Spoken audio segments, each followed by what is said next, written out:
The market is hot right now. Despite everyone thinking that COVID would slow things down and, everyone's working from home, deals are still being made. You're listening to Rethinking Insurance, a podcast series from Willis Towers Watson, where we discuss the issues facing P&C, life, and composite insurers around the globe, as well as exploring the latest tools, techniques, and innovations that will help you to rethink insurance.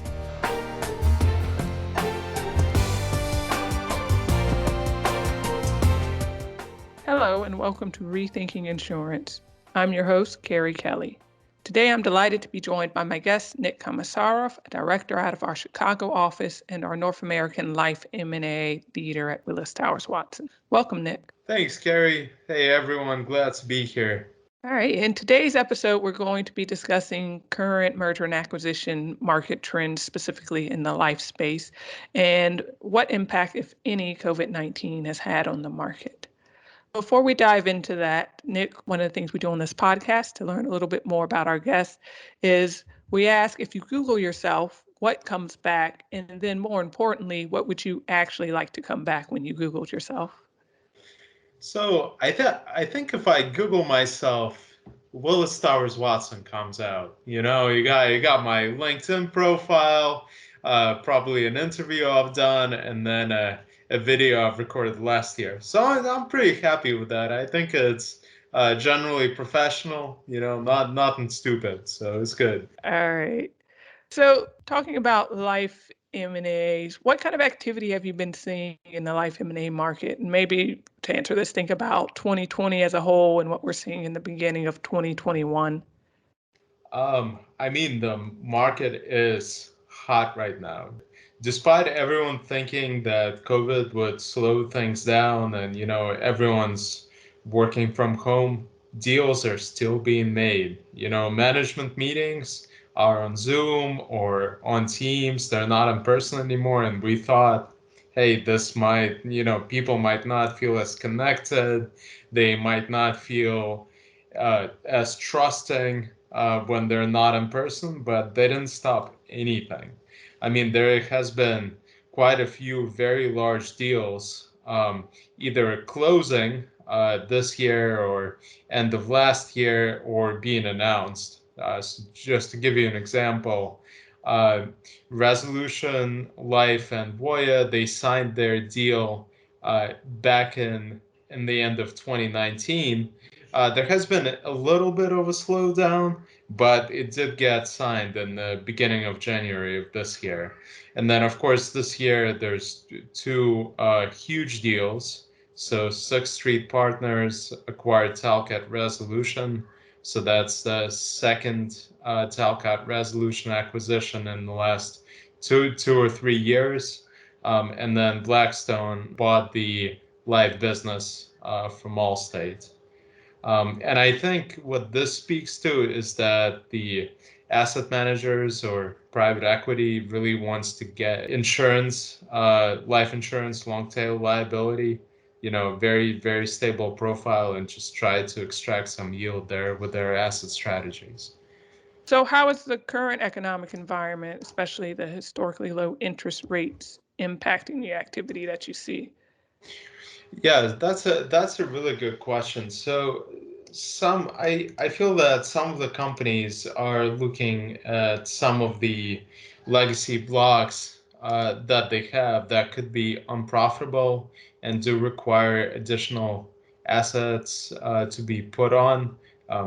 Say as part of cash flow testing or RBC, like a C3 phase 1 requirement. And really what the companies are looking to do, they're looking for an answer of what's more advantageous to me. Is it to go to the market and try to sell this block and potentially expose yourself to a counterparty risk with whoever buys it, or to keep it in-house and kind of keep the pain in-house, so to speak, over a number of years. With that said, this year in 2021, interest rates have been slowly increasing. So that could probably mean that some of the companies that were really uncomfortable with the counterparty risk, they might choose to, to stay. On the other hand, higher interest rates means that the prices that these counterparties are going to pay are going to be higher as well. So we know that the pandemic has had an impact on markets, especially, looking back to March of 2020. And we know it's a contributing factor to the low interest rate environment. I'm curious if you've seen any other direct or indirect impacts from COVID-19. So have you seen companies trying to divest in relation to the liability risk associated with COVID-19? So that's a good question, Carrie. My experience has been that it's generally the market and economic environment that's the driver for transactions. We haven't seen as much of companies being worried about their mortality exposure. And did you see any change in activity before and after the March 2020 COVID-19 related market dip? So what we originally thought and what we kind of saw for just a couple of months, at the end of March, market crashed, so that kind of halted things. But almost right as market was recovering, companies just continued on the track of trying to execute what they wanted to execute before the pandemic. I mean, the market drop was particularly scary for the life insurance industry. I think at some point, companies lost up to 50% of their value, but there was a quick recovery. So that's definitely good. So how does the current activity you see in the life M&A space compare to activity over the past few years? Is it higher or lower? And, what do you think are the key drivers of the activity you're seeing? I think in general, the market activity in the life insurance space is very lumpy. Um, so there are some years with a lot of deals, some years with just a few deals. And it seems that it's just normal. It's like as if the pandemic never happened. That Right. volatility of deal volume is still there. And it seems that we're at a period of time where deal volume is quite high, but I wouldn't say that it's driven by the pandemic. Right. What would you say to firms that are potentially sitting on the sidelines? Maybe they're waiting or concerned about the uncertainty about COVID-19 and how that impacts markets or understanding their liability risk. What message would you have for them?